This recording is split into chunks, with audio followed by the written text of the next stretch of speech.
નમસ્કાર, GSTV news જોઈ રહ્યા છો આપ. હું છું માનસી. બજેટ ફક્ત 1 કલાકનો સમય બાકી છે બજેટને રજૂ થવામાં.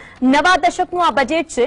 નાના વર્ગથી લઈને તમામ વર્ગને આ બજેટ જોડે આશા અને અપેક્ષાઓ છે. ગરીબ, મધ્યમ અને અમીર આ ત્રણેય વર્ગની નજર છે આ બજેટ પર. ભલે આ નોન ઇવેન્ટ લાગતી હોય પણ આ ઇવેન્ટ દરેકના ખિસ્સા પર ચોક્કસથી અસર કરે છે. આ વર્ષે નાણામંત્રી નિર્મલા સીતારમણના વચન મુજબ હટકે બજેટ રહેવાનું છે. ત્યારે કોરોનાગ્રસ્ત અર્થતંત્રને બેઠું કરવા આજે રજૂ થવા જઈ રહ્યું છે બજેટ રસીકરણ. દિવસ દરમિયાન જીએસટીવી પર સતત સચોટ અને તટસ્થ બજેટનું વિશ્લેષણ અને બજેટની એક અપડેટ સામે આવી રહી છે. તેના પર સૌથી પહેલા નજર કે જે રીતે સવારે જ નિર્મલા સીતારમણ પહોંચ્યા હતા નાણાં મંત્રાલય, ત્યાંથી પહોંચી રહ્યા છે રાષ્ટ્રપતિ ભવન. વર્ષ 2021-22નું બજેટ રજૂ થવા જઈ રહ્યું છે.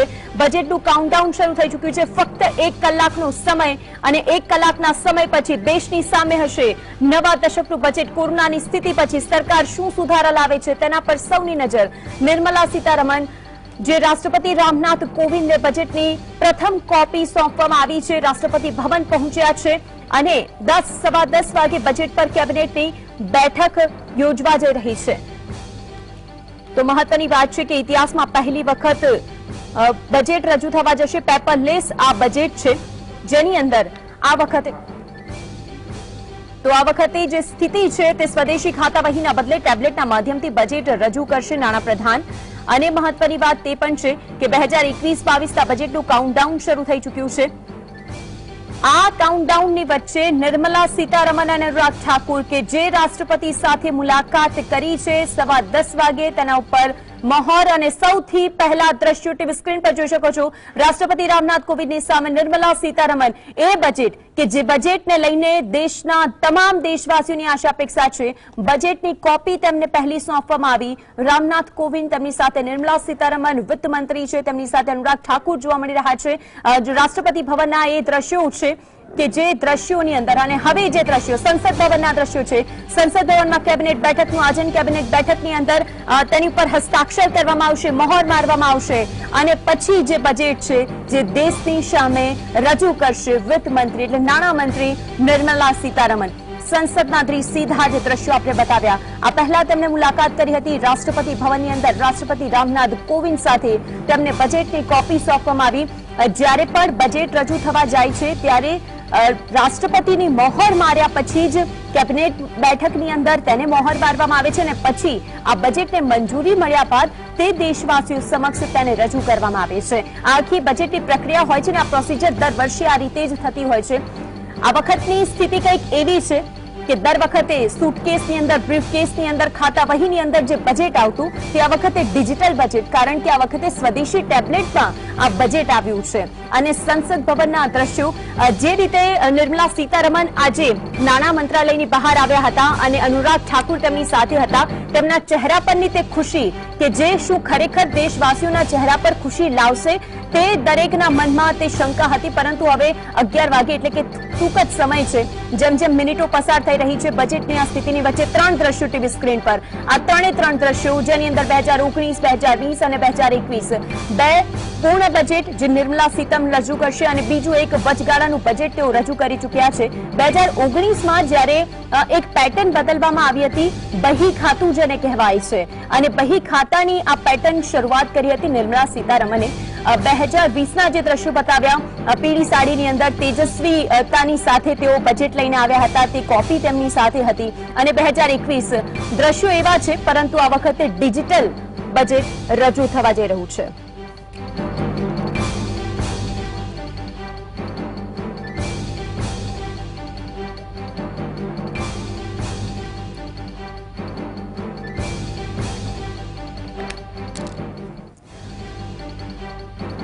તો જીએસટીવી પર આપ એવું બજેટનું વિશ્લેષણ જોશો, કારણ કે બજેટની માયાજાળની વચ્ચે લોકો સુધી તે વિશ્લેષણ પહોંચવું થોડું અઘરું હોય છે અને સમજમાં નથી આવતું. પરંતુ એ વિશ્લેષણ, એ સચોટ ઇન્ફોર્મેશન કે જે આપણા બજેટને પણ સીધી અસર કરશે અને તે આખો આજે દિવસ દરમિયાન તે જોઈ શકશો. તમામ એવી પેનલ આપણી સાથે જોડાયેલી છે કે જેઓ એક્સપર્ટ છે દરેક ક્ષેત્રના. જ્યારે કોઈ પણ એક્સપર્ટ જોડાતા હોય છે ને દરેક ક્ષેત્ર સાથે, ત્યારે તે ડિબેટના નિરાકરણ પણ ખૂબ સારું આવતું હોય છે, નિષ્કર્ષ પર કંઈક નીકળીને આવતો હોય છે. તમામ મહાનુભાવોનું સ્વાગત છે જીએસટીમાં. સૌથી પહેલા તો અતુલ શાહ જોડાયા છે, એલિસ ફાર્માના એક્સપર્ટ છે. અતુલભાઈ, સ્વાગત છે આપનું જીએસટીમાં. હાર્દિક શાહ કે જેઓ ઇનડાયરેક્ટ ટેક્સના એક્સપર્ટ છે, વિનોદ અગ્રવાલ વાઇસ ચેરમેન છે સીઆઈઆઈના, આપનું પણ સ્વાગત છે. સાથે આપણી સાથે પ્રતીક પટેલ જોડાયેલા છે, માર્કેટ એક્સપર્ટ, અને અમૂલદત્ત ધ્રુવ જે ફાઇનાન્શિયલ એક્સપર્ટ છે તે પણ આપણી સાથે જોડાયેલા છે. તો આ એવી પેનલ છે કે જેમની સાથે આજે આપણે જે ચર્ચા કરીશું અને તેનો એવો નિષ્કર્ષ નીકળશે કે આપને તેની સરળ સમજ આવી શકે. સૌથી પહેલા તો અતુલભાઈ આપની પાસે આવવા માંગીશ. બજેટની શરૂઆત થઈ છે અને તેમાં પણ 2021-22નું આ બજેટ છે, તેમાં સ્થિતિ કંઈક એવી છે કે જ્યારે ઇકોનોમિક સર્વે રજૂ કરવામાં આવ્યો અને આ વખતની સૌથી મોટી સ્થિતિ કોરોનાની સ્થિતિની વચ્ચે ફાર્મા સેક્ટર અને હેલ્થ સેક્ટર પર સરકાર સૌથી વધારે આ વર્ષે ખર્ચો કરે અને કંઈક નવું લાવે તે સૌના મનમાં તે વસ્તુ છે, કારણ કે દરેક વ્યક્તિએ આ વખતે ઘણું બધું ભોગવ્યું છે. ત્યારે એ વસ્તુ કે ગેમ ચેન્જર તેમણે કહ્યું હતું, શું હોઈ શકે છે એવું? ગેમ ચેન્જરની અંદર કેવું છે કે ચીલા ચાલુ જે વસ્તુઓ દર વખતે બજેટમાં થતી હોય છે એમાંથી આઉટ ઓફ વે જઈને કોઈક એવી વસ્તુની અંદર રેવન્યુ જનરેટ કરવી અને એક્સપેન્સ કરવો કે જેથી કરીને એને ગેમ ચેન્જર કહેવાય. જનરલી મોટાભાગના વર્ષોમાં બજેટમાં જોયું છે કે ગેમ ચેન્જર જેવું કશું હોતું નથી. જે વસ્તુ જે રીતે ચાલતી હોય છે, સરચાર્જ ઓછો કર્યો, વધારે કર્યો, સુપર સરચાર્જ નાખ્યો, એ ટાઈપનું બધું હોતું હોય છે. પણ ગેમ ચેન્જરની અંદર 3-4 સેક્ટર પોઈન્ટ એવા છે કે જેને કોઈ દિવસ એડ્રેસ કરવામાં નથી આવ્યા. સપોઝ હું વાત કરું તો લગભગ 50 કરોડ ખેડૂતો જો આપણા દેશમાં હોય ખેતી કરતા, તો આજ સુધી એમાં સુપર ખેડૂતો બી હશે કે જે કદાચ 25 લાખ કે 50 લાખ હશે કે જેની યરલી ઇન્કમ કદાચ 25 લાખ કે 50 લાખથી ઉપર પણ હશે. પણ આજ સુધી પોલિટિકલ કમ્પલ્સન એને તમે કહો કે મજબૂરી કહો કે જે પણ એને તમે નામ આપવું આપી શકો છો, તો એ સુપર ખેડૂતનો જે વર્ગ છે કે જે સો કોલ્ડ ખેડૂત છે, એ ખેતી નથી કરતો, એ હળ નથી ચલાવતો, ટ્રેક્ટર નથી ચલાવતો, તો બિઝનેસ કોમ્યુનિટી અને સર્વિસ કોમ્યુનિટી પર લોડ આપણે આપીએ છીએ જે 1.5 કરોડ કે 2 કરોડ ટેક્સ પેયર છે અધર દેન એગ્રીકલ્ચર ઇન્કમ.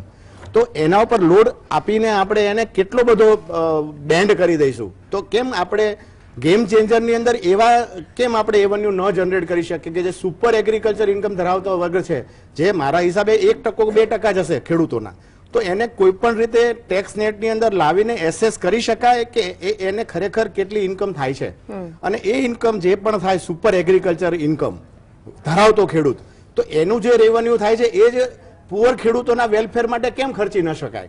આ એક વસ્તુને હું ગેમ ચેન્જર માનું છું કે આઉટ ઓફ બોક્સ થિંકિંગ કરીને રેવન્યુના નવા રેવન્યુ જો ઉભા કરવામાં આવે તો ટ્રેડિશનલ જે ટેક્સ પેયર છે એનું બર્ડન થોડું આપણે રિલેક્સ કરી શકીએ અને પાર્શિયાલિટી બી ન દેખાય કે જે કોઈક ઇન્ફ્લુએન્ટેડ વર્ગ છે એને તમે અડી નથી શકતા એવું સામાન્ય પબ્લિકને કે બિઝનેસને કે સર્વિસીસને લાગે છે. બિલકુલ, ખૂબ સાચી વાત કહી.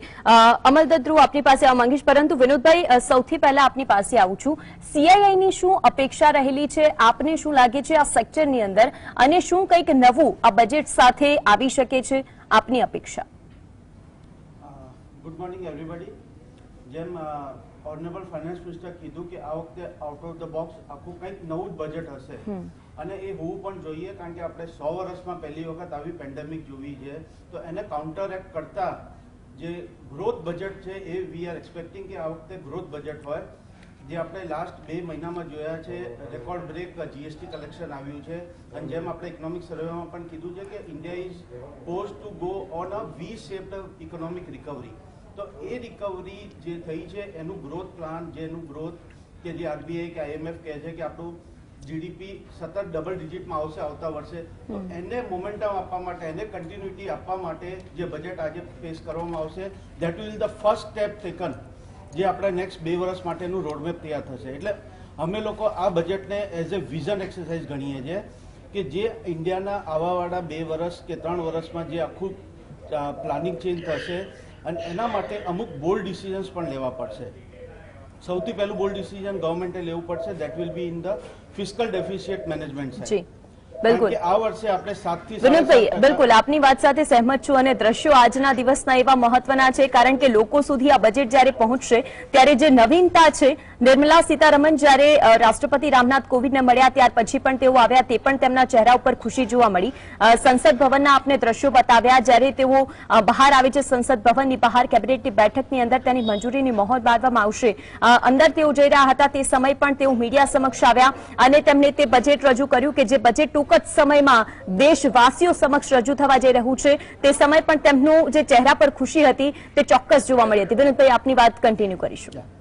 કારણ કે જે રીતે આપણે દ્રશ્યો જોઈ રહ્યા છે એકદમ કામ અને કુલ અને એકદમ એક સ્માઇલ સાથે Yes. આવી રહ્યા છે હા. એનાથી ચોક્કસપણે they are very confidence in the economy. અને જે આપણે જે કોલ લીધું હતું આપણે માર્ચ એપ્રિલમાં વડાપ્રધાન અને યુનિયન કેબિનેટે કે આપણે લાઈવ્સ બચાવવા છે, લાઇવલીહુડ આપણે પહોંચી વળીશું અને જી. That is exactly which is happening. અને એ ખુશી છે કે આપણે વી શેપ રિકવરી પર આવી ગયા છે. નેક્સ્ટ 2 વર્ષ માટે આપણું ઇકોનોમી એકદમ પાટા પર નહીં, ગ્રોથ પર આવી જશે.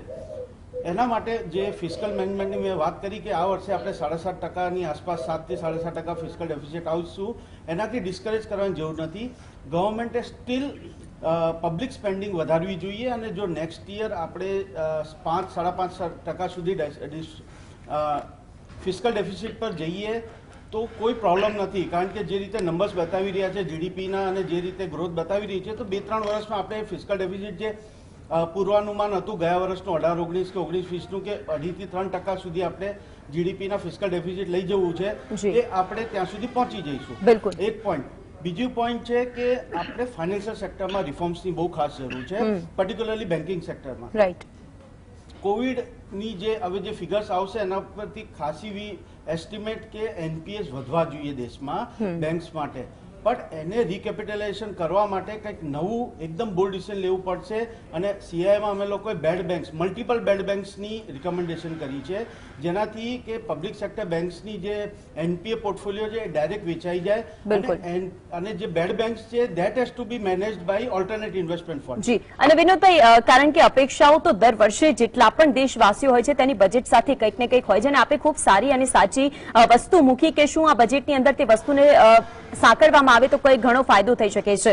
અમરદત્ત ધ્રુવ આપણી સાથે જોડાયેલા છે કે જે અમારી જે પ્રી બજેટ ઇન્ફોર્મેશન હતી, જે ડિબેટ હતી, જેની અંદર તેમણે એવું એનાલિસિસ કર્યું હતું કે અત્યારની સ્થિતિ, અર્થતંત્રની સ્થિતિને સુધારવા માટે શું નવા સરકાર બૂસ્ટર પેકેજ, રાહત પેકેજ જાહેર કરી શકે છે. અમરદત્ત ધ્રુવ, આપની પાસે જ આવવા માંગીશ.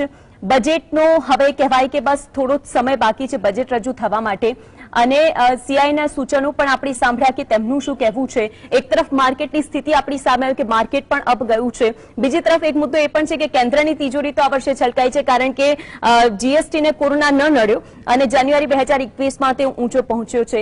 આપનું શું કહેવું છે? છેલ્લી ઘડીની અંતિમ મિનિટોમાં આપની શું અપેક્ષા છે? આ વખતનું બજેટ જે જુદી જાતનું છે એ તો પહેલેથી આપણને કહેવામાં આવ્યું છે.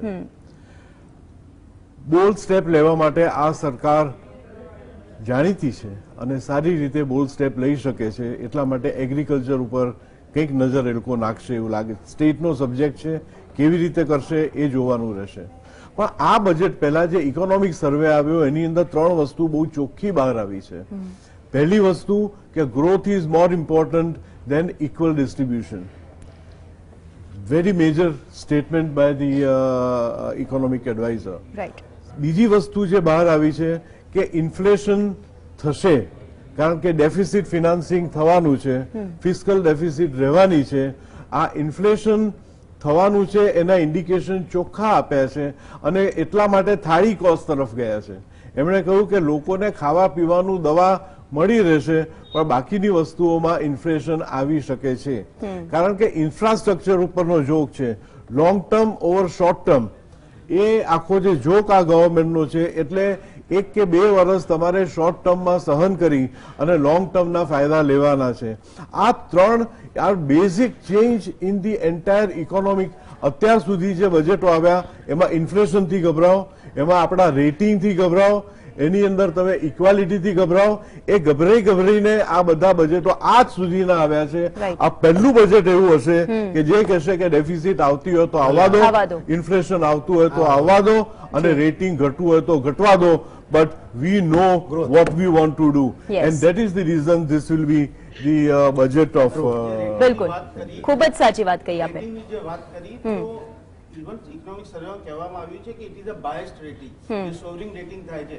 જે આપણે જોયું કે આપણે we should now move on two FPI, fiscal performance index rather ધન એફડીઆઈ. કારણ કે જે આપણે 80 કરોડ લોકોને જે બેઠા ફૂડ ગ્રેન્સ આપ્યા છે લોકડાઉન વચ્ચે, તો that is also quality of bold step જે લીધા છે. તો આપણે જે રેટિંગ્સ કરવામાં આવે છે દેશ માટેની એમાં પણ ફેરફારની જરૂર છે, એમાં પણ આપણે વાત કરવી પડશે. બિલકુલ, ખૂબ સાચી વાત કહી વિનોદભાઈ. હાર્દિકભાઈ, આપની પાસે આવવા માંગીશ. ટેક્સનું જે માળખું છે અને માળખાની અંદર પણ હવે આ વખત, કારણ કે આ સ્થિતિ એવી આવીને સર્જી ગઈ છે કે કોરોનાની સ્થિતિ પછી દરેક વર્ગ, નાનામાં નાનું વર્ગથી લઈને મોટામાં મોટા વર્ગને ઘણી તકલીફ પડી છે અને લોકડાઉનની સ્થિતિ વચ્ચે તો દરેકે એવા દિવસો જોયા છે જે આપણી સમક્ષ પણ છે અને આપણે લોકો સુધી તે પહોંચાડ્યા પણ છે.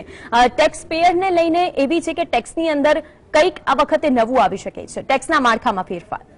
આવી અપેક્ષાઓ બધાની જોડે રહેશે કે આ વખતે ઇન્ડિવિજ્યુઅલ ટેક્સેશન અને કંપની ટેક્સેશનમાં ફેરફાર થાય, પણ શું ગવર્મેન્ટની જોડે એ હેડરૂમ છે કે ગવર્મેન્ટ કંઈ બી ચેન્જ કરી શકે એમ છે કે નહીં, એ સૌથી મોટો મહત્વનો પ્રશ્ન છે. કેમ કે હમણાં આપણે જે ડિસ્કશન સાંભળ્યું એ પ્રમાણે બોલ્ડ સ્ટેપ્સ લેવાના છે, ગવર્મેન્ટે સ્પેન્ડિંગ વધારવાનું છે. સૌથી મોટી વાત એ છે કે ડોમેસ્ટિક ડિમાન્ડ જે છે એ ઘટતી જાય છે કોરોના પછી, એટલે લોકો હવે સેવિંગ્સ પ્રત્યે બહુ આગળ આવી ગયા છે રેધર દેન સ્પેન્ડિંગ. એટલે આજની તારીખમાં સૌથી પહેલો પ્રશ્ન ગવર્મેન્ટના પ્રત્યે રહેશે કે જે ગવર્મેન્ટની ઇન્કમ છે એમાં સૌથી મોટો જે ચાળો છે એ ટેક્સની રેવન્યુમાંથી આવે છે અને એક બીજું જે છે એ ડિસઇન્વેસ્ટમેન્ટમાંથી આવે છે. ડિસઇન્વેસ્ટમેન્ટનું જે ટાર્ગેટ હતું એના ટાર્ગેટમાં અત્યારે 2-5% જ અચીવ થયું હતું લાસ્ટ યરનું, ઓબ્વિયસલી કોરોના આવી ગયો એટલે. સો સૌથી પહેલી મહત્વની વસ્તુ એ રહેશે કે શું આપણે ટેક્સની જે રેવન્યુ છે કે એના જે માળખા છે એમાં કઈ બી રીતે ફેરફાર આવશે. હું બી ઈચ્છીશ કે ફેરફાર આવે, કેમ કે હું બી એક ટેક્સ પેયર છું, પણ at the same point of time મને પર્સનલી નથી લાગતું કે કોઈ બી ફેરફાર કંપની ટેક્સેશનમાં કે ઇન્ડિવિજ્યુઅલ ટેક્સેશનમાં આવશે. પણ હા, જેમ કે હેલ્થકેર સેક્ટર છે, જે લોકો વેક્સિન બનાવે છે, હોસ્પિટલ્સ છે, આ બધાને થોડા એડિશનલ ફાયદા આપશે અને ગવર્મેન્ટ હવે રિસર્ચ એન્ડ ડેવલપમેન્ટ તરફ આગળ વધશે. કેમ કે આજની તારીખમાં તમે જોશો તો મેડ ઇન ઇન્ડિયા વેક્સિન જે છે બહુ બધા કન્ટ્રીઝમાં એક્સપોર્ટ બી થઈ છે, કમર્શિયલી પણ અને ગ્રાન્ટ ખાતે પણ. એટલે ગવર્મેન્ટ અત્યારે એ ઈચ્છે કે એવા સેક્ટરો જે આગળ ફલફૂલી શકે છે અને જે કન્સેપ્ટ છે આત્મનિર્ભર ભારતનો, એ આત્મનિર્ભર ભારતના કન્સેપ્ટ પર હવે ગવર્મેન્ટ આગળ વધવા માંગશે. બિલકુલ, ખૂબ સાચી વાત કહી કે આત્મનિર્ભર ભારતને લઈને ડિજિટલ ઇન્ડિયા, આ વખતે ડિજિટલ ઇન્ડિયાની વાત એટલા માટે કરી રહી છું કારણ કે સુટકેસથી આવતું બજેટ, પછી બહી ખાતું આવ્યું ને હવે તો ડિજિટલ ટેબની અંદર કે ડિજિટલ બજેટ જ્યારે રજૂ થવા જઈ રહ્યું છે, સ્વદેશી ટેબ્લેટ ચોક્કસથી હશે કારણ કે નહીં તો એના ઉપર પાછું ગજ છેડાઈ જશે કે ભાઈ વોકલ ફોર લોકલની વાત થાય છે, પરંતુ અહીંયા સ્થિતિ કઈ અલગ છે. પ્રતિતભાઈ, આપની પાસે આવવા માંગીશ. માર્કેટ એક્સપર્ટ પ્રતિતભાઈ પટેલ આપણી સાથે જોડાયેલા છે. માર્કેટમાં આ વખતે જે કરેક્શન જોવા મળ્યું છે પ્રતિતભાઈ, અને બીજી સ્થિતિ કે જ્યારે બજેટ આવવાનું હોય છે તેના અઠવાડિયા પહેલા જ માર્કેટમાં પણ ઉતાર ચઢાવ ચોક્કસથી જોવા મળતા હોય છે. આપને શું લાગી રહ્યું છે આ બજેટ પછી એવા કયા સેક્ટર હશે કે જેમાં સૌથી સારી રિકવરી પણ જોવા મળી શકે છે અને એવા કયા સેક્ટર કે જેની અંદર સ્થિતિ ખરાબ પણ થઈ શકે છે?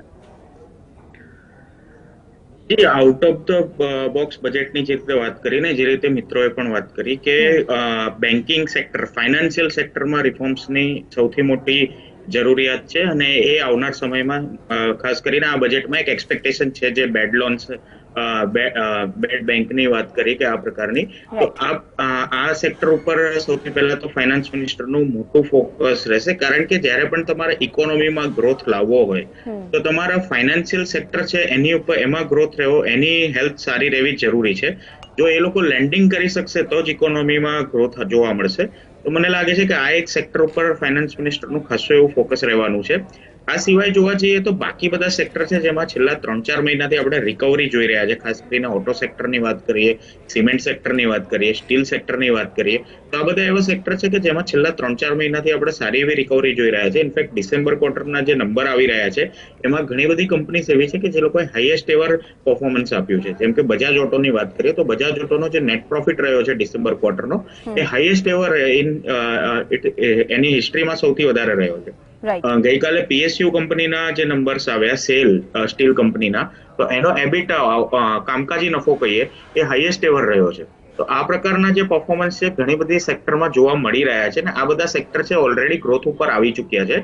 હવે આને પુશઅપ કરવા માટે ડિમાન્ડ કઈ રીતે આગળ જતા પણ વધે એના માટે ગવર્મેન્ટ તરફથી પ્રયત્ન રહેતા જોવા મળી શકે છે. તો મને લાગે છે કે આ વખતે લાંબા સમય પછી આપણે ફરીથી જોઈશું જે ઓલ્ડ ઇકોનોમી સેક્ટર છે, ઇન્ફ્રાસ્ટ્રક્ચર સાથે સંકળાયેલા સેક્ટર છે, પાવર સેક્ટર છે, આ બધા સેક્ટરમાં છે આવનાર સમયમાં તમને સારી એવી પોઝિટિવ મુવમેન્ટ જોવા મળી શકે છે. કારણ કે આ બધા સેક્ટર એવા છે કે જે 5-5, 10-10 વર્ષથી ચાલ્યા નથી અથવા તો એમાં કોઈ પણ જાતના રિટર્ન્સ નથી બન્યા. તો મને લાગે છે પાવર છે, ઇન્ફ્રાસ્ટ્રક્ચર છે, સ્ટીલ છે, સિમેન્ટ છે, મેટલ છે, આ બધા સેક્ટર આવનાર સમયમાં એક પોઝિટિવ હોપ આપી રહ્યા છે. બિલકુલ, ખૂબ સાચી વાત કહી કે પોઝિટિવ હોપની આશા ખરેખર આ વખતે જરૂર છે, કારણ કે કોરોનાની સ્થિતિની અંદર પોઝિટિવિટી ક્યાંક ખોવાઈ ગઈ હતી અને લોકો જેટલા દૂર રહેતા હતા લોકોથી, કારણ કે એ જ એમનું કહેવાય કે શસ્ત્ર બની ગયું હતું બચવા માટે. આપણી પાસે આવું છું અતુલભાઈ, હેલ્થ સેક્ટરને મજબૂત કરવા આ વખતે શું લાગી રહ્યું છે કે સરકાર શું કરી શકે એમ છે? બીજી તરફ હેલ્થ ઇન્સ્યોરન્સ પ્રીમિયમ ટેક્સ છૂટ વધી શકે છે કે કેમ? આપનું શું માનવું છે કે તેમાં કંઈક નવો સુધારો વધારો આ વખતે? ફાઇનાન્સ મિનિસ્ટરે એક વસ્તુને એડ્રેસ કરવાની ખાસ જરૂર છે કે અમેરિકામાં જીડીપીના લગભગ 6% જેટલું હેલ્થકેર ઉપર સ્પેન્ડિંગ કરવામાં આવે છે. ભારતમાં એ પર્સન્ટેજ હાર્ડલી 1 થી 1.5% સુધીનો છે.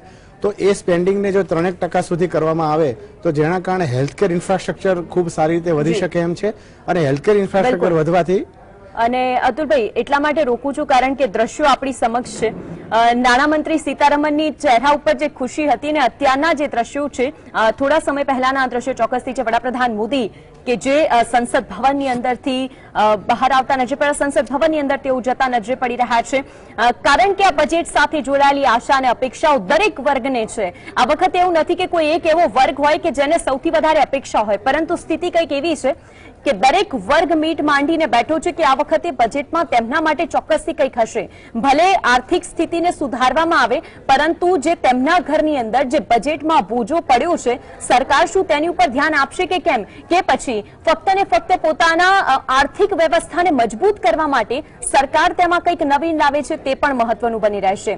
વડાપ્રધાન મોદી કે જે સંસદ ભવનમાં જતા નજરે પડ્યા છે, કેબિનેટ બેઠક જે યોજાઈ હતી તેની અંદર પણ આ જ મુદ્દે ચર્ચા કરવામાં આવી, તેમાં મંજૂરી આપવામાં આવી અને ત્યાર પછી હવે ટૂંક જ સમય છે જે સમયની અંદર નાણામંત્રી નિર્મલા સીતારમણ નવા દશકનું બજેટ, કારણ કે આ નવો દશક એટલા માટે કોરોનાની સ્થિતિ અને મહામારી પછી આ પહેલું એવું બજેટ છે જેમાં દરેક વર્ગે આશા અને અપેક્ષા રાખી છે.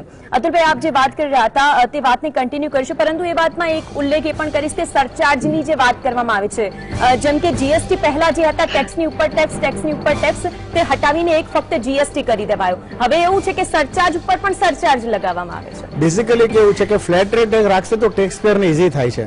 આપણે ત્યાં સિસ્ટમ શું હોય છે, ફ્લેટ ટેક્સ કરીને પછી એના પર અલગ અલગ ટાઈપના સરચાર્જ ઉપર સુપર સરચાર્જ નાખવામાં આવે છે. ભાઈ તમે 20% નો કોઈ પણ સ્લેબ છે, ઇન્કમ ટેક્સ નો હોય કે ટીડીએસ નો હોય કે કોઈ પણ ટાઈપનો હોય, સર્વિસ ટેક્સ હોય, તો એના ઉપર સરચાર્જ 0.25% ને એના ઉપર 20% સુપર સરચાર્જ, એ વસ્તુ સમજ નથી પડતી. આજના ઇન્ફોર્મેશન ટેકનોલોજીના જમાનાની અંદર જ્યારે સોફ્ટવેર એટલા બધા પાવરફુલ હોય છે તો ગવર્મેન્ટ બી એના અલગ અલગ હેડની અંદર એને બાયફિકેશન કરી શકે છે. એને બધા ટેક્સ પેયરને એ ગણતરી રોજ કેલ્ક્યુલેશન કરાવવાની જરૂર નથી કે આનો 10%, 0.25% કરો, પછી એને ટોટલ મારો, પછી એના પર સુપર સરચાર્જ કરો. જી બિલકુલ, ખૂબ સાચી વાત. એનો ખાલી એક જ એડિશનલ મોટિવ છે, જેમ સાહેબે કીધું એ પ્રમાણે, કે ટેક્સની ઉપર સરચાર્જ એટલા માટે લગાવવામાં આવે છે કે જે અલગથી સરચાર્જના કે સેસના પૈસા આવે છે એ ખાલી સેન્ટ્રલ ગવર્મેન્ટ પાસે રહી જાય છે, સ્ટેટની જોડે ડિસ્ટ્રીબ્યુટ નથી કરવા પડતા. તો એ એક મહત્વનું છે કે આજે માની લો કે કોઈ કારણસર કોવિડ સેસ કંઈક નવો નાખી દીધો તો એ સ્ટેટને નથી આપવાનો. અધરવાઇઝ ઇકોનોમિક સર્વેમાં લખ્યું છે કે 42% સ્ટેટને આપવાનું છે. એટલે પ્રેક્ટિકલી સરચાર્જ એટલે જ આવશે, સેસ કે સરચાર્જ. નવો રેટ માની લો 15% બદલે 16% કરશે તો એમાંથી 42% આગળ જતું રહેશે. બિલકુલ. હાર્દિકભાઈ ને અતુલભાઈ, આપની પાસે ચોક્કસથી આ વિશે આપણા માર્કેટ એક્સપર્ટ પ્રતીતભાઈ છે, તેમને એક પ્રશ્ન પૂછી લઉં છું, પછી આગળની ચર્ચા યથાવત રાખીએ. પ્રતીતભાઈ, છેલ્લી ઘડી અને અડધો કલાકનો હવે તો સમય બાકી રહ્યું છે, આખરે એક માર્કેટ એક્સપર્ટ તરીકે આપની શું આશા છે? જી, આશા અપેક્ષા એ જ છે કે જે રીતના વાત એમણે કરી છે કે out of the box budget આવે કે જેનાથી ઇકોનોમીને સહારો મળે. મેં અગાઉ પણ આપણે જીએસટીયુમાં મેં એક વાત કરી હતી કે લાંબા સમયથી ગવર્મેન્ટના પ્રયત્ન હતા કે ઇકોનોમીને ગ્રોથ તરફ લઈ જાય, પણ કોઈ કારણસર એ પોસિબલ નહોતું થઈ રહ્યું. હવે કોવિડ પછી જે સિચ્યુએશન બની છે એમાં આપણે જોઈ રહ્યા છીએ કે ઇકોનોમી ચાલવા તરફ આગળ વધી રહી છે. હવે જો આ ઇકોનોમીને અહીંયાથી સપોર્ટ આપવામાં આવશે તો જે મેં અગાઉ પણ જણાવ્યું કે આપણે 2004 થી 2007 સુધીનો જે સમયગાળો જોયો હતો કે જ્યાં આપણે 10%ની આસપાસના જીડીપી ગ્રોથ ઉપર આગળ વધ્યા હતા અને એક ખૂબ જ સારો માહોલ હતો. આ જ પ્રકારના આવનાર 2-3 વર્ષ આપણી સમક્ષ ફરીથી આવી શકે છે. તો મને લાગે છે કે અને એટલો વિશ્વાસ પણ છે કે ડેફિનેટલી આ એક એવો ચાન્સ છે કે જેને ગવર્મેન્ટ મિસ નહીં કરે, કે જે પોતે જ ઘણા સમયથી જે પ્રકારના કામો કરવા માંગતી હતી એના માટે આ પ્રકારનો સામેથી પહેલેથી જ ચાન્સ મળ્યો છે, તો એને ચૂકશે નહીં એવી ડેફિનેટલી અહીંયાથી મને એક્સપેક્ટેશન લાગે. બિલકુલ પ્રતિભાઈ, અમારી સાથે જોડાઈને દર્શકો સુધી આપે વાત પહોંચાડી તે બદલ આપનો આભાર.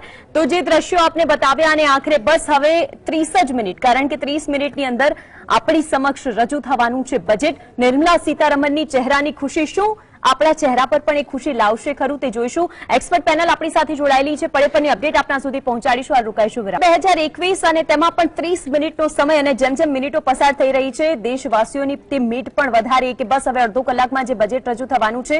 પરંતુ ફરી એક વખત આપને કહીશ, જીએસટીવી સચોટ, તટસ્થ અને એવું વિશ્લેષણ કે જે આપને પણ સમજમાં આવે તે એક પેનલ સાથે કરી રહ્યું છે. એક અપડેટ જે સામે આવી રહી છે તેના પર સૌથી પહેલા નજર કરી લઈએ. સવારે જ્યારે નાણામંત્રી પહેલા નાણાં મંત્રાલય પહોંચ્યા હતા નિર્મલા સીતારમણ, ત્યાર પછી રાષ્ટ્રપતિ રામનાથ કોવિંદને મળ્યા. રામનાથ કોવિંદની એટલે કે રાષ્ટ્રપતિ મહોર માર્યા પછી તે બજેટને લઈને અત્યારે કેબિનેટની બેઠકની શરૂઆત થઈ ચૂકી છે. અને આ એ દ્રશ્યો થોડા સમય પહેલાના એ દ્રશ્યો છે જ્યારે વડાપ્રધાન મોદી સંસદ ભવનમાં પહોંચ્યા હતા તે સમયના દ્રશ્યો છે. નિર્મલા સીતારમણ ત્યાં ઉપસ્થિત છે, અનુરાગ ઠાકુર ઉપસ્થિત છે, અને સાથે ત્યાં અમિત શાહ, ડોક્ટર હર્ષવર્ધન, તમામ કેબિનેટ મંત્રાલયના તમામ નેતાઓ ત્યાં પહોંચી ચૂક્યા છે. અને આપણી સાથે તે પેનલ જોડાયેલી છે કે જે વિશ્લેષણ કરી રહી છે કે જ્યારે બજેટ રજૂ થવાનું છે, આશા અને અપેક્ષાઓ તેમની સાથે છે દરેક સેક્ટરને લઈને. વિનોદભાઈ આપણી સાથે જોડાયેલા છે. ઇનડાયરેક્ટ ટેક્સ વિશે આપનું શું માનવું છે તે કહેશો વિનોદભાઈ? આ વર્ષે જે આપણે કોલ આપ્યું છે આત્મનિર્ભર ભારતનું, એના માટે આપણે મેન્યુફેક્ચરિંગ સેક્ટરને વધારે મજબૂત કરવું પડે એવું છે. ગવર્મેન્ટે અવારનવાર ડિફરન્ટ પેકેજીસમાં જેમ કે એક PLI સ્કીમ પણ જાહેર કરી છે, જેનાથી જે રો મટીરિયલ આપણે ઇન્ડિયામાં નથી બનતા એમને વેગ મળે, એમને સપોર્ટ મળે. બટ એ કોઈ પણ મેન્યુફેક્ચરિંગ એક્ટિવિટીને સ્ટાર્ટ થતા 2 થી 3 વર્ષ લાગે. બિલકુલ. ત્યાં સુધી શું આપણે આપણા ફિનિશ પ્રોડક્ટને નોન કોમ્પિટિટિવ રાખીશું? તો એના માટે અમે લોકોએ કસ્ટમ ડ્યુટીમાં થોડાક ચેન્જીસ કરવા માટેની રિકમેન્ડેશન કરી છે કે આપણે કસ્ટમ ડ્યુટીને 3 સ્લેબમાં વહેંચી દો. One is purely raw material જે ઇન્ડિયામાં બનતા જ નથી, જેના ઉપર 100% આપણે ઇમ્પોર્ટ્સ પર ડિપેન્ડન્સી છે. જ્યાં સુધી કે PLI સ્કીમ ઇમ્પ્લિમેન્ટ ના થાય, નવી કેપેસિટીઝ ઊભી ના થાય, એને આપણે 0 થી 2.5%ના બ્રેકેટમાં મૂકવાની અમે લોકો ભલામણ કરી છે. બીજું છે ઇન્ટરમીડિયેટ, જે કે CKD ફોર્મમાં પ્રોડક્ટ્સ આવે છે કે જે ઘણા બધા જેને સેમી પ્રોડક્શન આપણે ઇન્ડિયામાં મોજૂદ છે, તો એવા બધા પ્રોડક્ટ્સને આપણે 2.5 થી 5% બ્રેકેટમાં મૂકવા જોઈએ. અને જે ફિનિશ પ્રોડક્ટ છે જે ડાયરેક્ટ કન્ઝ્યુમરના હાથમાં જાય છે, એમાં ગવર્મેન્ટ 5.5 થી લઈને 7.5 કે 10% સુધી પણ જઈ શકે છે, જેનાથી એમનું રેવન્યુ ડેફિસિટ ના થાય અને અહીંથી લઈને અહીંયા આપીને પણ આપણી જે મેન્યુફેક્ચરિંગ યુનિટ છે એ મોર કોમ્પિટિટિવ થાય અને ગ્લોબલ સપ્લાય ચેનમાં આપણી ભાગીદારી વધે. એના માટેના એક અમે લોકોએ આ કસ્ટમ્સ ડ્યુટીમાં, ઇનડાયરેક્ટ ટેક્સીસમાં થોડા ચેન્જીસ કરવા માટેની ભલામણ કરવામાં આવી છે. જી, ખૂબ સારો પોઈન્ટ મૂક્યો વિનોદભાઈ આપે. અમરદત્તભાઈ આપની પાસે આવવા માંગીશ. ATC હેઠળ રોકાણ પર શું છૂટની સીમા વધી શકે છે? આપનું શું માનવું છે? ચોક્કસ એની અંદર એ સીમાને વધારો કરવો પડે, કારણ કે ઘણા વખતથી 1.5 લાખ રૂપિયા ઉપર અટકીને ઊભું છે. રાઈટ. એટલે એને 2.5 લાખ તમારે કરી કાઢવું પડે. એ ઉપરાંત ઇન્કમ ટેક્સની અંદર કોમ્પ્લિકેશન્સ ઘણા છે અને છેલ્લા વર્ષની અંદર 3 થી 4 વાર જેને કહીને મિની બજેટો આવતા રહ્યા છે.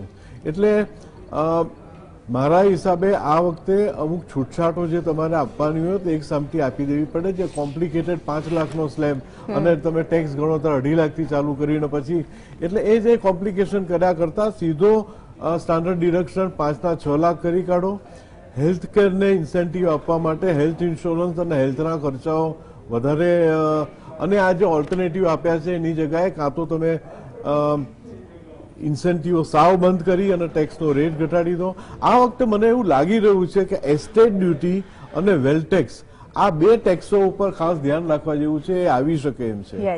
બીજું LLP ઉપર તમે ટેક્સ વધારે મૂક્યો છે બીજી કંપનીઓ કરતા. LLP ઉપરનો tax will be equated to the normal corporate tax. આ બજેટની અંદર એગ્રીકલ્ચર ઇન્કમને ડાયરેક્ટલી એ લોકો જો ટેક્સ ના કરી શકતા હોય તો અમુક જે રીચ એગ્રીકલ્ચરિસ્ટ છે એ લોકો ઉપર હવે તો તમારા 26 AS ની અંદર તમને ખ્યાલ આવે છે કે તમે કઈ કઈ જગ્યાએ ખર્ચો કર્યો. એટલે અમુક જો એક્સપેન્ડિચર તમે એગ્રીકલ્ચરિસ્ટ હો તો પણ તમે જો અમુક ખર્ચો કર્યો તો એના ઉપર એક જાતનો ટેક્સ લાવવા માટે પ્રયત્ન થઈ શકે, જેથી જે સુપર રીચ એગ્રીકલ્ચરિસ્ટ છે એ લોકોને તમે નેટની અંદર લાવી શકો. એટલે આ પ્રમાણે નાના મોટા ઘણા ચેન્જીસ આ બજેટની અંદર આવી શકે એમ છે. અને એની આપણે આશા રાખીએ કે આ એગ્રીકલ્ચર ઉપર અને એગ્રીકલ્ચર ઉપરના સ્પેન્ડિંગ ઉપર અને ઇન્ફ્રાસ્ટ્રક્ચર સ્પેન્ડિંગ, R&D સ્પેન્ડિંગ અને કોમ્પ્યુટરાઇઝેશન ને એજ્યુકેશન ઉપર, કારણ કે તમે જયારે બજેટ ડિજિટલ આપો છો ત્યારે નાના નાના ગામની અંદર લોકોને ઇન્કમટેક્સ રિટર્ન ને GST ના રિટર્નો કોમ્પ્યુટર ઉપર ભરવા, એટલે કોસ્ટ ઓફ કમ્પ્લાયન્સ ઘટે એ પ્રમાણે એક વસ્તુ ધ્યાનમાં રાખો કે every SSC is an honest SSC unless proved otherwise. જ્યારે છેલ્લા થોડા વખતથી એવું સંકેત આવી રહ્યા છે કે every SSC is trying to save through whatever means, એટલે એના ઉપર તમે કડકાઈ વધારે એનાથી ટેક્સનું કમ્પ્લાયન્સ કરતા લોકો ગભરાશે, કમ્પ્લાયન્સ બીકમ્સ કોસ્ટલીયર. એના કરતા make it a little easier assessment procedures and the forms much more easy. કારણ કે છેલ્લા 10 વર્ષની અંદર તમે જુઓ તો ફોર્મની અંદર નહીં તો 40 થી 50 સુધારાઓ આવ્યા પહેલેથી જ. એક્સટેન્શનની તારીખ પહેલેથી જ સરખી આપો, એટલે દર 15 દાડે અહીંયા બધા દોડવું ના પડે કે એક્સટેન્શન આપો એક્સટેન્શન આપો. એટલે આ બધા અમુક જે ચેન્જીસ છે નાના નાના, I am sure that the ministry is fully aware and possessed about it અને આની અંદર કઈ એક્શન લેશે. પણ આ આશા તો ચોક્કસ છે કે સુનર ઓર લેટર આ ટાઈપના ચેન્જીસ આ બજેટની અંદર દેખા બિલકુલ ચોક્કસ. ખૂબ સાચી વાત કહી હાર્દિકભાઈ. આપની પાસે આ માંગીશ ટેક્સની છૂટને લઈને દર વખતે દર વર્ષે આશા અને અપેક્ષા રાખવામાં આવતી હોય છે, પરંતુ આ વર્ષે ખાસ શું લાગી રહ્યું છે, શું કરી શકે છે સરકાર?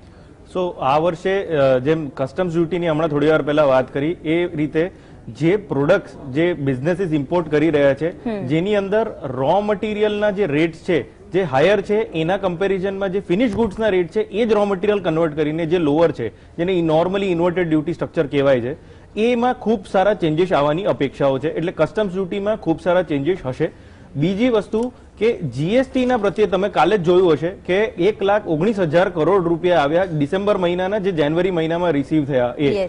તો જીએસટીમાં પ્રેક્ટિકલી કોઈ ચેન્જ નથી આવવાના કેમ કે જીએસટી કાઉન્સિલ નક્કી કરે છે બધું, પણ at the same point of time છેલ્લા 6 મહિનાથી જે બી જીએસટી કાઉન્સિલમાં અગત્યના ડિસિઝનો થયા હતા અને થોડું guideline, for example let us સે નેચરલ ગેસ છે કે એવિએશન ટર્બાઇન ફ્યુલ કે પેટ્રોલિયમ ડીઝલ છે એ જીએસટીમાં આવશે કે નહીં, રિયલ એસ્ટેટ જીએસટીમાં આવશે કે નહીં, ઇલેક્ટ્રિસિટી ડ્યુટી જીએસટીમાં આવશે કે નહીં, એનો એક રોડમેપ ગવર્મેન્ટે આપવો જોઈએ. મને પર્સનલી નથી લાગતું કે ઇન્કમ ટેક્સની અંદર કે મતલબ કોર્પોરેટ ઇન્કમ ટેક્સ હોય કે ઇન્ડિવિજ્યુઅલ ઇન્કમ ટેક્સ હોય એની અંદર ખૂબ સારા ચેન્જીસ આવે. પણ at the same point of time હા ઘણા બધા work from home, for example આજની તારીખમાં બહુ બધી કંપનીઓએ કમ્પલસરી કરી દીધું છે કે એવું નહીં કે તમારે ઓફિસ 5 માંથી 2 દિવસ આવવાનું, તમારે આવવાનું જ નહીં અને તમે ઘરેથી જ કામ કરો. એવી બધી આઈટી કંપનીઓ અને એવી કન્સલ્ટિંગ કંપનીઓ જે કરી શકે એમ છે એ લોકોને વર્ક ફ્રોમ હોમ કમ્પલસરી કરી દીધું છે. તો એવા સર્કમસ્ટાન્સીસમાં ગવર્મેન્ટે વર્ક ફ્રોમ હોમને પણ સ્વીકારવું પડશે કે આજની તારીખમાં ગવર્મેન્ટની પાસે કોઈ પોલિસી જ નથી વર્ક ફ્રોમ હોમ ને કન્સિડર કરવા માટેની. એટલે વર્ક ફ્રોમ હોમને કન્સિડર કરીને અને જે એમ્પ્લોઈઝ છે જે ઇન્કમ ટેક્સ ભરી રહ્યા છે એને કદાચ એક રીતે સ્ટાન્ડર્ડ ડિડક્શન વધે, જેમ કે સાહેબે કીધું એ પ્રમાણે ઇન્કમ ટેક્સમાં થોડું ઇઝી કરી શકે, તો ક્યાં તો સ્ટાન્ડર્ડ ડિડક્શન આપે એક્સ્ટ્રા, ક્યાં તો એક વર્ક ફ્રોમ હોમ અલાવન્સ આપે કે જે લોકોને વર્ક ફ્રોમ હોમ મળેલું છે એ લોકો માટે એક વર્ક ફ્રોમ હોમ અલાવન્સ આપે. તો થોડુંક બધા ઇન્ડિવિજ્યુઅલ્સ પાસે પણ પૈસા હાથમાં આવશે અને ગવર્મેન્ટે ઓલરેડી લિક્વિડિટી તો વધારી દીધી છે રિફંડ ફાસ્ટ આપીને, તો જેટલા પૈસા હાથમાં આવશે એ બેસિકલી એ ઇન્ડિવિજ્યુઅલ્સ જે છે ખર્ચો કરશે. અને કન્ઝમ્પશનની જે સ્ટોરી છે ઇન્ડિયાની કે Indian growth is dependent on the domestic consumption, એને આગળ વધારો મળશે. બિલકુલ ખૂબ સાચી વાત કહી હાર્દિકભાઈ. અતુલભાઈ આપની પાસે આવું છું, પરંતુ વિનોદભાઈ પાસે સમય ઓછો તો માટે તેમની પાસે પહેલા જોઉં છું. વિનોદભાઈ, આપ જે પહેલા વાત કર્યા હતા ઇનડાયરેક્ટ ટેક્સને લઈને અને તેની જ અંદર તે મુદ્દો પણ હવે આવશ્યક છે કે હંમેશા દર વર્ષે જ્યારે બજેટને રજૂ કરવામાં આવતું હોય છે ત્યારે સ્થિતિ એવી હતી કે સામાન્ય હતું, પરંતુ એવી ઈચ્છા અને અપેક્ષા ચોક્કસથી હોય કે આ વખતે બજેટમાં આપણને કંઈક મળશે.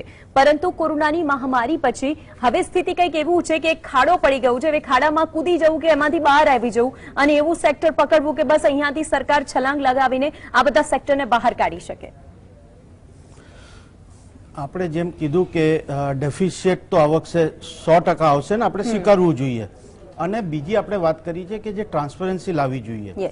તમારે ઓફ બોરોઈંગ જે બજેટ કરવાની જરૂર પડે છે એની જગ્યાએ આપણે અત્યારથી પ્રોવિઝનિંગ કરવી જોઈએ, એની જોગવાઈ કરવી જોઈએ.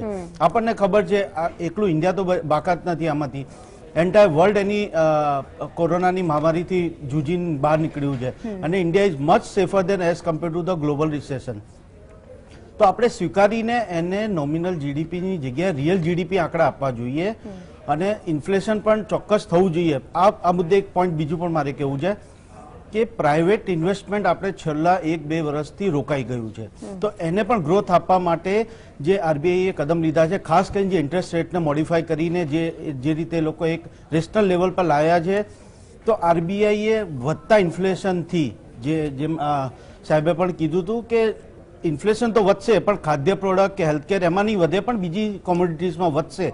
તો એને સ્વીકારીને એના ઉપર જમ્પ કરીને આરબીઆઈએ સડનલી ઇન્ટરેસ્ટ રેટ ના વધારવા જોઈએ. એટલે એટલીસ્ટ 1 થી 1.5 વર્ષ સુધી જે રેશનલાઇઝ ઇન્ટરેસ્ટ રેટ આજની તારીખમાં જે એ કન્ટિન્યુ કરે તો એનાથી શું થશે કે પ્રાઇવેટ ઇન્વેસ્ટમેન્ટ જે છે કેપેક્સમાં આવશે એનાથી, કારણ કે ઇન્ફ્રાસ્ટ્રક્ચર જ એક એવી વસ્તુ છે જે મલ્ટીપ્લાય ઇફેક્ટ આપે છે ઇકોનોમીમાં. રાઈટ. અને બીજી અમે પણ એ પણ વાત કરીએ છીએ કે ગવર્મેન્ટે આ વર્ષે at least 1% of GDP public sector ઇન્ફ્રાસ્ટ્રક્ચરમાં વધારવું પડશે. રોડ છે કે રસ્તા છે કે હાઈવેઝ છે કે નવા જે એવેન્યુઝ છે એમાં 100% પબ્લિક ઇન્વેસ્ટમેન્ટ લાવવું પડશે સરકારે, એનાથી એ દૂર નહીં રહી શકે. અને જો એ આવી જશે તો ઓટોમેટિકલી આપણી ઇકોનોમીને વેગવંતી થશે, કારણ કે એક ઘર બને છે તો એની પાછળ 70 નવી ઇન્ડસ્ટ્રીઝ ઊભી થાય. જી બિલકુલ. અમલભાઈ આપ કઈ કહી રહ્યા હતા? હા, મારે એક વસ્તુ કેવી હતી કે આપણા છેલ્લા 10, 12, 15 વર્ષના બજેટ જોઈએ તો કરંટ યરની ઇન્કમ અને કરંટ યરનો એક્સપેન્સ મોરલેસ મેચ થાય છે. આપણી પાસે કોઈ પણ સરપ્લસ કેપિટલ એક્સપેન્ડિચર કરવા માટે રહેતું નથી. એટલે આ વખતે જે કેપેક્સ વધારવાની જે વાત કરીશું તે ફક્ત ડેફિસિટ ફિનાન્સિંગ અને બીજું કે પ્રાઇવેટ સેક્ટરને ઇન્સેન્ટિવ આપવા પડશે કે રોડ રસ્તાઓની અંદર, હેલ્થ કેરની અંદર, ટુરિઝમની અંદર એ લોકો બને એટલું વધારે ઇન્વેસ્ટમેન્ટ લાવે.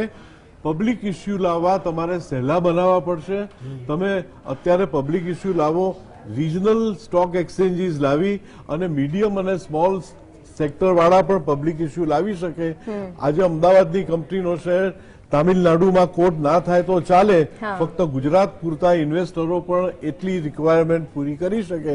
એ પ્રમાણે તમારે you will have to mobilise public investment rather than spending through public sector. Foreign ઇન્વેસ્ટરોને તમારે લાવવા પડશે અને આ પૈસા સ્પીડ મની નથી, એ તમારે સાચવીને જોવું પડશે. નહીં તો આ પૈસા અત્યારે જે ફોરેનનો ફ્લો આવ્યો છે, ડોલર વીક પડશે એટલે બધા પૈસા જે સિંગાપોરની અંદર થયું હતું આજથી 20 વર્ષ પહેલા, એવું ફરીથી આપણે ત્યાં જો થાય તો આપણો રૂપિયો હલમલી બેસે એ સ્થિતિ. અને China is becoming active as far as foreign exchange management is concern અને ક્રિપ્ટોકરન્સીઝ આવી રહી છે. આ બધા સંજોગોની અંદર આપણો પૂરેપૂરો સાથ અને સહકાર ગવર્મેન્ટને રહેવો જોઈએ અને આશા રાખવી જોઈએ કે એવા પગલાં લે કે આ કપરા કાળમાંથી અત્યાર લગી જે કાઢ્યું છે વધારે સારી રીતે આગળ વધી શકે. બિલકુલ, ખૂબ સાચી વાત. અતુલભાઈ, એક વસ્તુ એ પણ છે મહત્વની કે બજેટમાં આ વખતે કોવિડ સેસ લાગી શકે છે, આની ઉપર પણ દરેકની નજર રહેલી છે. આપનું શું માનવું છે? કોવિડ સેસ સેપરેટ એના માટે પ્રોવિઝન કરીને નાખી શકે તો સારું છે, પણ એ જે સેસ આવે એની ઇન્કમ ફાર્મા કંપનીઓ એના આરએનડી અને એફએનડી ની અંદર યુઝ કરીને આવતીકાલે ભારતને વધારે સ્ટ્રેન્થન કરી શકે કે આવી કોઈ અનડ્યુ કોઈ એવી ક્લેમિટી આવે કે તો ભારતનું જેમ હેલ્થકેર સેક્ટર અત્યારે તમને એક વસ્તુ કહું, WHO એ બી એ કહ્યું હતું કે વર્લ્ડના જે 175 થી વધારે દેશો છે એમાં અમેરિકાનો 27મો નંબર આવે છે હેલ્થકેર ઇન્ફ્રાસ્ટ્રક્ચરની અંદર સ્ટ્રેન્થનેસની અંદર, અને ભારતનો 75મો નંબર આવે છે. છતાં પણ કોરોનાના સમયની અંદર અમેરિકા અને યુરોપ કરતા ભારત ખૂબ મજબૂતીથી એનો સામનો કર્યો છે અને ખૂબ સરસ રીતે બહાર આવી શક્યું છે. તો આ જ જીડીપી ની અંદર 3% જો એક્સપેન્ડિચર આપણે હેલ્થકેરમાં કરીએ તો આખી ઇકોસિસ્ટમ એફએનડી, આરએનડી ની, ફાર્મા કંપનીની, હેલ્થકેર, મેડિકલ કોલેજો, નર્સિંગ સ્ટાફ, આ બધી જ વસ્તુઓને આપણે સારી રીતે વધારે સ્ટ્રેન્થન કરી શકીએ એમ છીએ. પ્લસ ટાયર 2 અને ટાયર 3 સિટીની અંદર જો કોઈ પણ ડોક્ટર કે કોઈ પણ હેલ્થકેર પ્રોફેશન મેડિકલ કોલેજ ઊભી કરવા માંગે, હોસ્પિટલ ઊભી કરવા માંગે તો એને લેન્ડ 99 વર્ષના ભાડાપટ્ટા પર આપીને પણ તમે હેલ્થકેરને સ્ટ્રેન્થન કરી શકો છો, જેથી કરીને એમ્પ્લોયમેન્ટ જનરેશન પણ થશે અને નાગરિકોને સારી હેલ્થકેર ફેસિલિટી મળશે. બિલકુલ. હાર્દિકભાઈ, આપની પાસે આવું છે. ટેક્સની છૂટછાટની તો આપણે વાત કરી લીધી, પરંતુ બસ હવે બજેટને કહેવાય કે બસ 15 મિનિટનો સમય બાકી છે જ્યારે સંસદ ભવનની અંદર આ બજેટ રજૂ કરશે અને દેશવાસીઓની તો નજર છે જ, પરંતુ એવું કયું સેક્ટર છે આપને લાગે છે કે તેના ઉપર વિશેષ ધ્યાન અપાશે? આ વખતે મને પર્સનલી એવું લાગે છે કે પબ્લિક સેક્ટર અંડરટેકિંગ જે છે, જે ગવર્મેન્ટની પોતાની જે ઇન્વેસ્ટમેન્ટ વાળું જે બધી વસ્તુઓ છે, ઇન્ક્લુડિંગ બેંક્સ, એની પર સૌથી વધારે ફોકસ આપવામાં આવશે. એક કદાચ એવું થાય કે હજી જેટલી બેંકો રહી ગઈ છે, જે નેશનલાઇઝ બેંકો છે કે જે હજી કોઈ બીજામાં મર્જ કરવામાં આવી નથી, એ બેંકો માટે કોઈ ડિસિઝન ક્યાં તો ડિસઇન્વેસ્ટમેન્ટનું ક્યાં તો મર્જરનું એક એ આવશે. અને એક સૌથી મોટું જે ડિસઇન્વેસ્ટમેન્ટ માટેનું બહુ મોટું ટાર્ગેટ લઈને ચાલ્યા હતા અને કોવિડ પછી એ ટાર્ગેટ કોઈ કારણસર પૂરો થઈ શક્યો નથી, એટલે નેક્સ્ટ યરનું બહુ અગ્રેસિવ ડિસઇન્વેસ્ટમેન્ટનું ટાર્ગેટ આવશે, ઇન્ક્લુડિંગ થ્રુ આઈપીઓસ. એટલે LIC નો આઈપીઓ આવવાની વાત ચાલતી હતી કે કોનકોર છે, શિપિંગ કોર્પોરેશન છે કે BPCL છે, આ બધાના ડિસઇન્વેસ્ટમેન્ટની વાતો જે ચાલતી હતી. એટલે આ વર્ષે government will be focused more public sector undertaking માટે અને હેલ્થ કેર માટે, કે હેલ્થ કેરને કઈ રીતે આગળ લઈ જઈ શકાય. કેમ કે હજી પણ આપણે ચોક્કસ વેક્સિન બનાવવા માટે બહુ સરસ આપણી જોડે ક્ષમતા છે, પણ સપ્લાય ચેનની ક્ષમતા છે આપણી જોડે. કેમ કે આપણે જેટલી ઇઝીલી આને વેક્સિનને ટ્રાન્સફર કરવી પડે. એક ટાઈમ હતો જ્યારે એવું કહેવાતું હતું કે -70 ડિગ્રીમાં વેક્સિન રાખવી પડશે, કે તો પણ at the same point of time આપણી જોડે તો -70 વાળી આજની આખા દેશની અંદર -70માં રહે એવું નહોતું. એટલે આપણે એવી વેક્સિનો વિકસિત કરીને એવી વેક્સિનો અત્યારે યુઝ કરી રહ્યા છે -2 ડિગ્રી કે 0 ડિગ્રીમાં પણ ચાલે એવી છે. એટલે આપણે જે સપ્લાય ચેન છે, હેલ્થ કેરનો એસોસિએટેડ સપ્લાય ચેન, એને પણ થોડુંક એની પર ફોકસ આ વખતે રહેશે એવું મને લાગે છે. બિલકુલ. વિનોદભાઈ, હેલ્થ સેક્ટરની જેમ આપણે વાત કરી છે, હાર્દિકભાઈ આપને કેવું લાગે છે એવું કયું સેક્ટર કે જેને મજબૂતાઈથી સરકાર આ વખતે પકડીને રાખશે? અમે લોકો 5 સેક્ટર આઈડેન્ટિફાય કર્યા છે.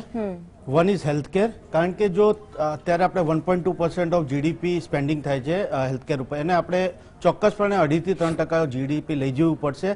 કારણ કે જો ગવર્મેન્ટ 3% સુધી જો GDP સ્પેન્ડિંગ કરે તો પ્રાઇવેટ સ્પેન્ડિંગ જે હેલ્થકેર ઉપર થાય છે અત્યારે એ 65% થી સીધું 35% ઉપર આવી શકે છે. એટલે આ સામાન્ય માણસના હાથમાં જે અત્યારે પૈસો હેલ્થકેરમાં જઈ રહ્યું છે એમની પાસે બીજું યુઝ કરવા માટે બચી શકે છે.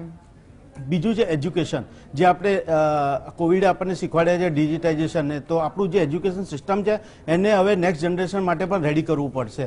જે આપણે નેશનલ એજ્યુકેશન પોલિસી આવી છે એમાં પણ હોઈ શકે થોડા ચેન્જીસ કરવા પડે એને ઇમ્પ્લિમેન્ટ કરવા માટે. ત્રીજું છે ડિફેન્સ, જે રીતે આત્મનિર્ભર ભારતમાં વાત કરવામાં આવી છે કે લોકલ ડિફેન્સ પ્રોક્યોરમેન્ટ વધારવું પડશે અને defence allocation is no compromise, એટલે જ્યારે પણ જવું પડશે સરકાર એમાં વધારો કરશે જ. અને ચોથું છે ઇન્ફ્રાસ્ટ્રક્ચર, જે મેં પહેલા પણ વાત કરી કે ઇન્ફ્રાસ્ટ્રક્ચરમાં જરૂર છે. એમાં અમે લોકો એક રિકમેન્ડેશન કરી છે આ વખતે ડેવલપમેન્ટ ફંડ ફોર ઇન્ફ્રાસ્ટ્રક્ચર બનાવવાની વાત કરી છે. ડેવલપમેન્ટ ફાઇનાન્શિયલ ઇન્સ્ટિટ્યૂટ બનાવવાની વાત કરી છે. જેમ નાબાર્ડ આપણું એક બહુ સરસ રોલ મોડલ છે એગ્રીકલ્ચર માટે અને રૂરલ ડેવલપમેન્ટ માટે, કે સિડબી છે MSME ફાઇનાન્સ ને એના માટે, એ રીતે એક DFI ની અત્યારે ખાસ જરૂરત છે. જે બીજે કન્ટ્રીઝમાં આપણે જોઈએ, બ્રાઝિલ ડેવલપમેન્ટ બેંક છે કે સિંગાપુર ડેવલપમેન્ટ બેંક છે કે Korean development bank, which are very good at, અને એ લોકોએ સક્સેસફુલી આ ઇમ્પ્લિમેન્ટ કર્યું છે. તો ઇન્ડિયામાં પણ એક ડેવલપમેન્ટ ફાઇનાન્શિયલ ઇન્સ્ટિટ્યૂટની જરૂર છે. તો આ જે સેક્ટર્સ છે એમાં મુખ્યત્વે ભાર મૂકવામાં આવશે. બિલકુલ. અમલભાઈ, આપની પાસે આવું છું. જેમ ભારતીય માળખું છે અને ભારતની અર્થતંત્રની વ્યવસ્થાને દર વખતે દર વર્ષે આ રીતે બજેટ આપીને બૂસ્ટ આપવાનો પ્રયત્ન ચોક્કસથી સરકાર કરતી હોય છે. વર્ષોથી આપણે જોતા આવ્યા છીએ. એક તરફની આ સ્થિતિ અને કહેવાય છે કે વિદેશી હુંડિયામણની વાત હોય, વિદેશી રોકાણકારોની વાત હોય, અને તેમાં પણ યુએસઓમાં તો જે રીતે પેરોલ ડેટા દર અઠવાડિયે મૂકવામાં આવતો હોય છે કે જેની અંદર બેરોજગારીથી લઈને રોજગારીના કેટલા લોકો બેરોજગાર છે તે બધો જ ડેટા સરકાર સુધી પહોંચતો હોય છે. આપણા ત્યાં એ વ્યવસ્થા ચોક્કસથી, હવે તો લોકો કહે કે અમે બેરોજગાર છીએ, ઘણી બધી સ્થિતિ આપણી સામે આવે છે, પરંતુ એના માટે સરકાર ચોક્કસથી પ્રયત્નો કરે છે.